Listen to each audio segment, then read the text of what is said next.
បាទបងប្អូនយើងអត់ដឹងថា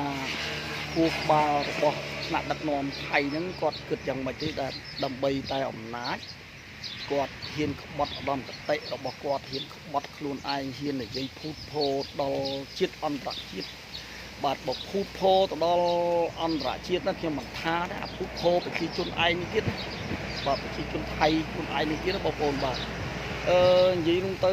គាត់យកលេសគ្រប់បែបយ៉ាងដើម្បីតែទៅទានដីខ្មែរហើយបើនិយាយពីប្រវត្តិសាស្ត្ររាប់រយសតវត្សរាប់រយទសវត្សសតវត្សបាទគឺចង់បានតែដីខ្មែរនេះទៅត្រៀមដីខ្មែរពីមុនមកខ្លួនឯងគ្មានដីដើរតែ invade ដើរតែជ្រែកដើរតែជន់ឈ្លីដើរតែបត់ចង់បានដីគេដើរទៅត្រៀមយកដីគេបាទណាបាទហើយយើងមិនចង់ប្រើពាក្យដល់អស់ហ្នឹងទេបាទបងប្អូនប៉ុន្តែពួកគាត់ហ្នឹងគឺវាពិបាកបាទថ្នាក់ដឹកនាំប្រភេទចឹងហើយ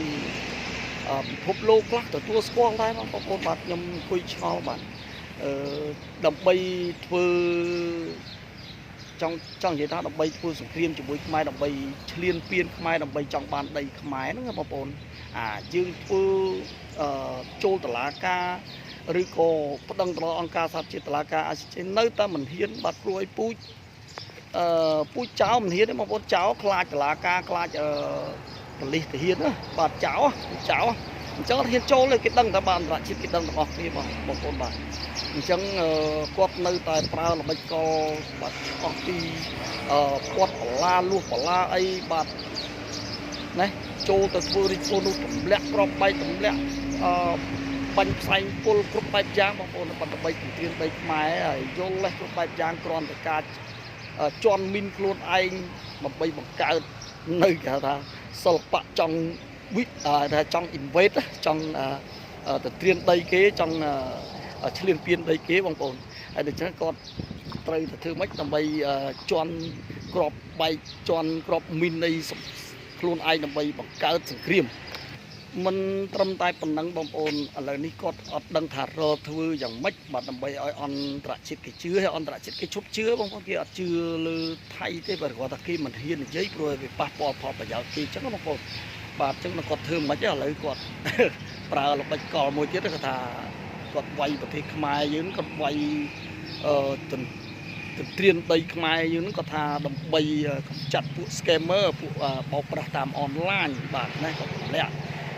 ក្របបែកគាត់ទម្លាក់បាទក្របបែកគ្រប់ទីកន្លែងហ្នឹងដើម្បីកម្ចាត់អនឡាញហើយខ្ញុំចេះឆ្ងល់ថាគូបាល់គាត់សិរៀនប្រាក់ធំបងប្អូនគាត់អ្នកធ្វើជាធ្វើនាយករដ្ឋមន្ត្រីឬក៏ធ្វើក្រសួងការពារជាតិក្រសួងនេះក្រសួងនោះសុទ្ធតែរៀនប្រាក់ខ្ពស់ណាបងប្អូនហើយ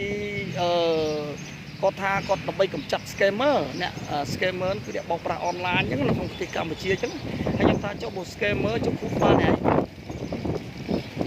ងគិតអ្នកឯងបង្កើតបានឯងគិតពីអ្វីហើយ scammer វាទៅនៅក្រោមស្ពានមែនណាទៅតម្លាក់ស្ពានហ្នឹងហើយ scammer ទៅនៅក្នុងមន្ទីរពេទ្យសាលារៀនមែននៅក្នុងភូមិប្រជាជនមែនហើយក៏ដូចជាមិនសូវឆ្លាតសោះខ្ញុំមិនថាប្រើពីដល់ល្ងងទេបាទបងប្អូនវាអន្តរជាតិគេមិនជឿទេបងប្អូនបាទគេហួសចិត្តគេគ្រប់គ្នាគេហួសចិត្តបាទនៅទង្វើ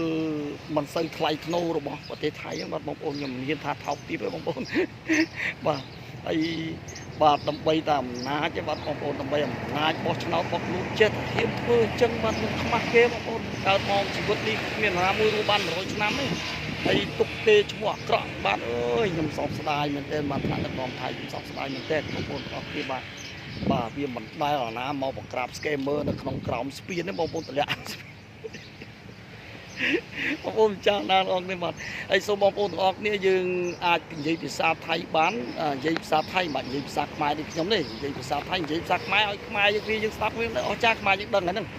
និយាយភាសាថៃបានឲ្យប្រជាជនថៃឲ្យដឹងលឺបាទព្រោះអីគាត់នឹងមិនតំបោកអន្តរជាតិទេបើបោកអន្តរជាតិបានល្អហើយប៉ុន្តែគាត់បោកប្រជាជនគាត់ទៅ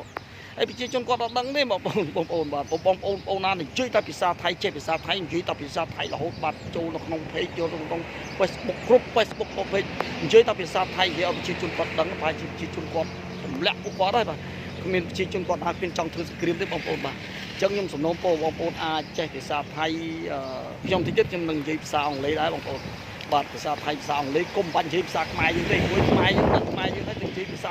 ខ្មែរនាំនេះនិយាយតែភាសាខ្មែរបានអត់បានប្រយោជន៍ទេបងប្អូនព្រោះដើម្បីឲ្យបរទេសដឹងមាននិយាយភាសាអង់គ្លេសភាសាបារាំងភាសាជប៉ុនភាសាអីចឹងទៅគេដឹងហើយជាពិសេសគឺភាសាថៃហើយបងប្អូនណាមាន friend ជាមួយថៃហ្នឹង share ទៅឲ្យគាត់មើលគាត់ស្ដាប់ទៅនិយាយជាភាសាថៃទៅអាហ្នឹងបានប្រយោជន៍យើងនិយាយតែភាសាខ្មែរអត់ប្រយោជន៍ទេបងប្អូនបរទេសគេមិនស្ដាប់ខ្មែរណាអញ្ចឹងខ្ញុំមានតែប៉ុណ្្នឹងបាទបងប្អូនអរគុណច្រើន